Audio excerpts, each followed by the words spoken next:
There you have it, ladies and gentlemen, the two documents.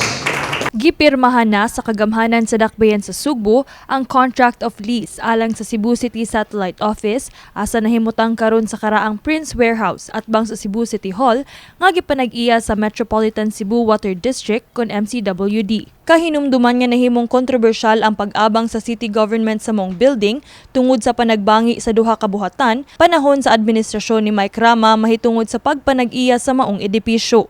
Gawas sa lease of contract, duna say compromise agreement nga gipirmahan si Mayor Raymond Garcia ug MCWD General Manager Edgar Donoso.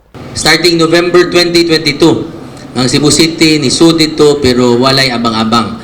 So this is a compromise nga wala na sila paninglod sa city government. In other words, wala may ibayad nga kwarta, wala may utang. However, ang katong mga improvements in the property di na sa tunamo kwaon balik. Nasabutan nga 419,000 pesos matag buwan ang abang sa Cebu City Government niini. Apan nakalatid sa kontrata nga second floor na lamang sa duha ka andana nga building ang mahimong magamit sa kagamhanan. Squeeze in tanan sa second floor kay total na may mga offices nga dagko gyud kaayo.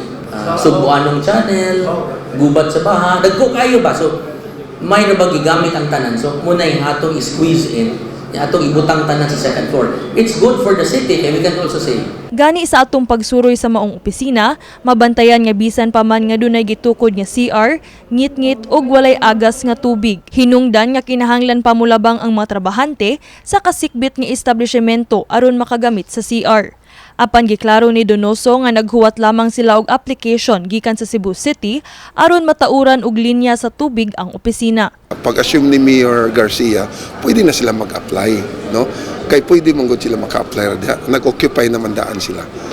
Okay.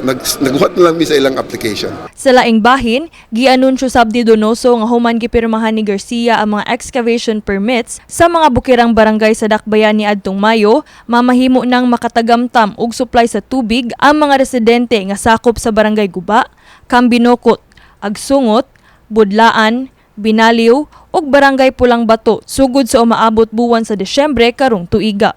Basig ang uban malapas sa January to February kay tungod sa pagka-delay sa pagkuha nila sa excavation permit. After manggod ana sa excavation permit, ang contractors has the time ba to procure pa sa mga materialis. Kini si Queenie Joligon alang sa MyTV, Cebu.